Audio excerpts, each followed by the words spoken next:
Good evening again. I'm a little overwhelmed to be considered a part of the speaker circle that you've had already.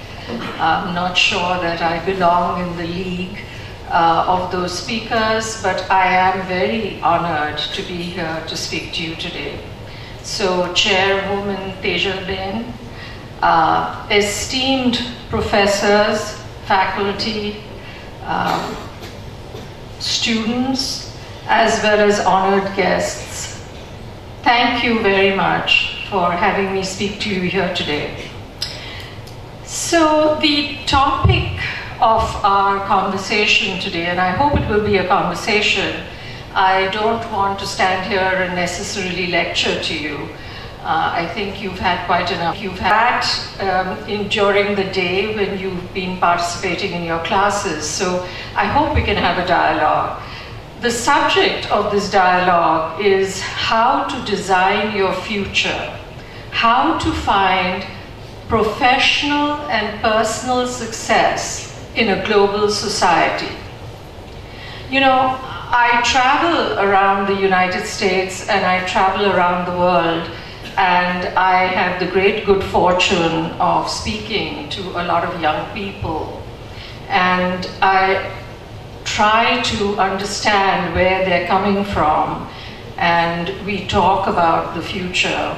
Now, I have to say that there are a great many students who are overwhelmed at the thought of leaving college and going into a working life because they're not sure what it's all about. And then there are a lot of students who feel perfectly empowered and confident going into their working lives. So the students in this auditorium, I don't know which category you fall in. Are you overwhelmed, students? Show of hands. Okay, 2 people are overwhelmed. Everyone else is feeling quite empowered, which is a good thing. But I think that if you follow the template that I'm going to set out for you, you're going to feel very empowered by the end of this talk. So, you know, in my travels, I've also talked to many employers. And I've always sort of referred to this study that was conducted just a couple of years ago. Lots of employers, big companies, mid-sized companies were questioned about the kind of candidate they're looking for, the kind of person that they would like to hire for their company, the kind of person who they think will make a difference in their company. And it may surprise you, but almost 75 to 80% of the employers said that now they were looking for candidates who were well-rounded. They would like candidates who know a little something about the world, and they hope that that knowledge is balanced by a concentration in a field like engineering or law or medicine. But they felt that personal development based on an understanding of the world was really important. In fact, the interviews that they were conducting included asking candidates about what their view of the world was. And you know, there were some candidates who were prepared to answer that question and some who weren't. So guess who got the jobs? The people who could answer that question. And the question was, how do you see yourself fitting into global society? How do you see yourself making a difference in global society? And how do you see your particular core competence fitting into the larger context of a world that's changing rapidly? So the students who could answer that question got the jobs. So we know that employers are looking for personal development as well as academic development in a certain specialized field, and there has to be a balance of that. So when I talk to students, I ask them, what is your vision of the world right now? What do you think is going on? Can you throw some words at me that describe how you see the world? And sometimes students say things that are totally appropriate. Sometimes they're not quite sure and they're confused by the question because no one has really asked them what they think of the world. I don't know how many students there are in this audience, but I would just like to know if you've been asked what you think of the world today, recently. There are just 2 students here, or there are more students in the audience? Students. How recently has someone asked you what you think of the world? Has someone asked you recently what you think of India and how India is doing in the world? Okay, I guess you haven't been asked those questions. So it's very important for students, in order to understand this question and to answer it, it's very important for students to understand that they are the citizens of their country first, so an Indian citizen first, but also that they are global citizens. Because we live in a world that is globalized. So some of the things that I like to talk about to create a framework for the discussion of designing your future are some of the things in which we can describe global society and certainly Indian society today. So some of the words are connected. I asked students what they thought being connected was. And although they all use Facebook and they all use real-time communications, they're texting, they're chatting, they don't see themselves as connected. They practice the behavior, but they don't understand the concept. So GWI is trying to make educators as well as students understand that it is important to understand the higher concept, not just practice the behavior. So some of the ways in which the world can be described now is it's connected, it's globalized, and globalization has driven a global economy now. We don't live in an Indian economy, we live in a global economy. There's no such thing as a country's economy anymore, it's a global economy. And some of the other ways in which we can talk about the world is that it's being driven by information and communications technology. And these all seem like good things. But there's also a downside to the world that has been caused by the driving and resisting forces of becoming globalized. So some of the downsides are poverty and food and water insecurity, the lack of public health, the deep disparities between the people who are wealthy and the people who are poor. There's a deep divide in every society now. And also, there are many more gender inequalities since the advent of globalization. But we live in a globalized world, so we have to deal with it. There's also more wars and conflicts, and there's the degradation of the environment, the depletion of natural resources, and we have climate change. So these are sort of the big factors in our framework of looking at the world. Now remember, we are looking at the world because we want to design a future that is appropriate for this world so that we can be successful personally and professionally. If we don't have an understanding of the world, obviously we're going to design a future that is probably not quite appropriate. So you know, when the employers told us that they were looking for personal development in terms of understanding real world issues, global society issues, we started to talk to students a little more deeply about this framework. So, you know, some of the students, of course, are very savvy, and some students are not so savvy. So we have a sort of a mixture of young people in India as well as in the rest of the world, some of whom understand the state of the world, the socio-economic issues facing the country as well as the world, and some who don't actually quite understand what's going on. So what we've decided is GWI has started to talk in terms of these driving and resisting forces that I just described in our framework. So, you know, we start a conversation about connectedness. What does connectedness mean? Well, now we are connected to each other more closely than we have ever before. It's changed our lifestyles. We are doing real-time communications. We're doing real-time problem solving.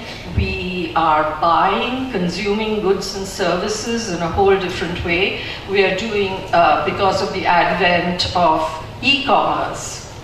And generally speaking, our lives have changed. Now, one of the things that happened when we became connected was there was an opportunity for countries to start trading with each other across borders. And that's how globalization came to be.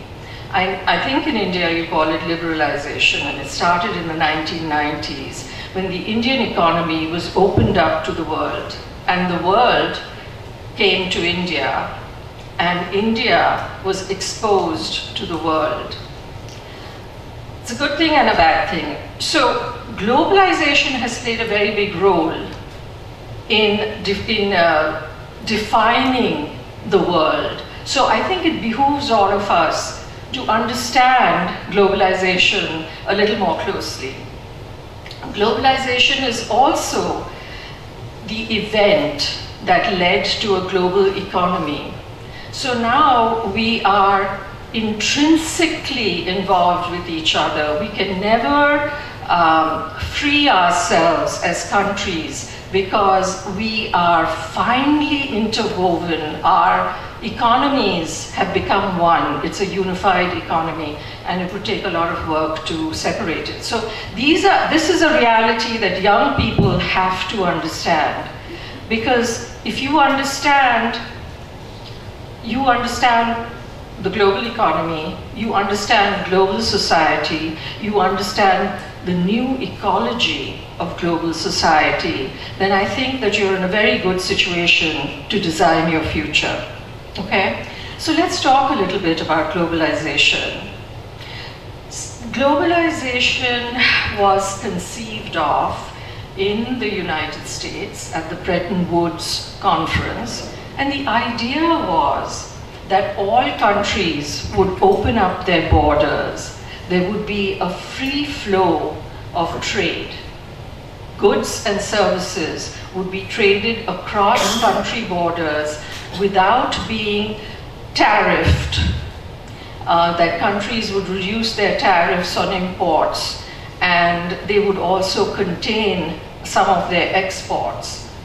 So the idea of globalization was you integrate people, companies, and governments. That's how we became the global society, and it's important to understand that if you're going to be graduating from college and you're going to be making a living and living in global society.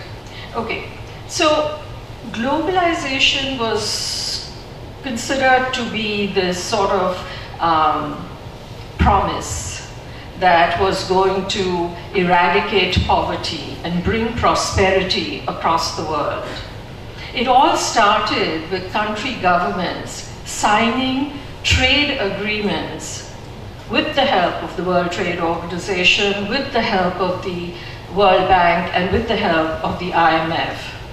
Developing countries were drawn into globalization because it was a quid pro quo. That's how it was put to them. You sign on to a free trade treaty, a free trade economy, and we will forgive your national debts. So honestly speaking, a lot of developing countries, including India, I think, were at a point where they were crippled by their national debts. And one of the ways they could get relief from those national debts was to sign on to the free trade principles of the free market. But there were some setbacks.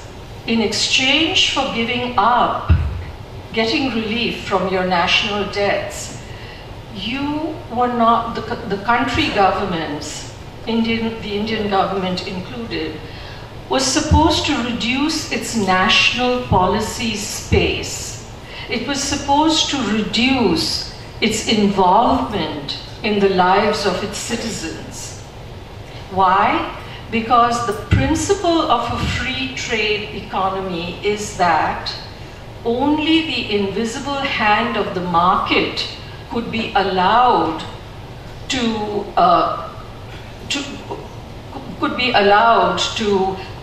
how shall I say it, to be present. If country governments interfered in the market forces, disrupted the market forces by looking after their citizens, the whole foundation of the free trade economy would be devastated. So country governments had to draw back from the lives of their citizens. So you'll notice in most countries, when they signed on, they liberalized their economies, government services were reduced in essential areas. Public goods like education and healthcare and housing and food and water, services were pulled back. And all of these things were then in a process of being privatized. So what it did was it gave the private sector a great deal of power, and it reduced the power of each country government. So if you look at a policy now in India and it doesn't make sense to you because it does not serve the citizens of India, you probably ask yourself why the government is making this policy. You will find the roots of that decision in your free market economy, in the trade treaties that India has signed with the World Trade Organization. One of the really tragic things that has happened because of globalization is that the people who were poor became poorer still. Obviously, it was a very flawed theory. People who could not participate in the free market economy became poorer. I know that in India, the middle class grew. The middle class grew because there was foreign investment that was allowed in India. There were those call centers, there was outsourcing, there were strategic alliances and joint ventures. And, you know, there was a great deal of success in middle India. But not much changed for the 300 million people who still live in poverty in India. So globalization was not the promise of prosperity for all that it was supposed to be. So, you know, one of the things that we at Graduate Women International are always saying is that you have to look at how policy and laws in your country are being affected by global decision makers, and to sort of follow that thread. And if you're going to advocate for a change of policy or law, that you should be targeting the root of that policy or law. That policy or law may not have actually originated in your country.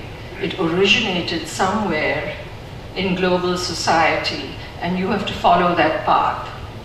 So, I'm taking a little while to talk about globalization because it has been such a driving and resisting force all over the world. And it has impacted human development, and it has impacted jobs, and it has impacted economic prosperity. And these are all things that students and people who are about to go out into the world need to think about. And faculty need to think about creating a space where students can discuss this, can come to terms with the state of the world. So that's globalization, and we have a global economy. We also, in our framework that I talked about earlier, we also have the information and communications technologies, which are working very well for most people. But the thing that we have to think about is accessibility, affordability, and usage.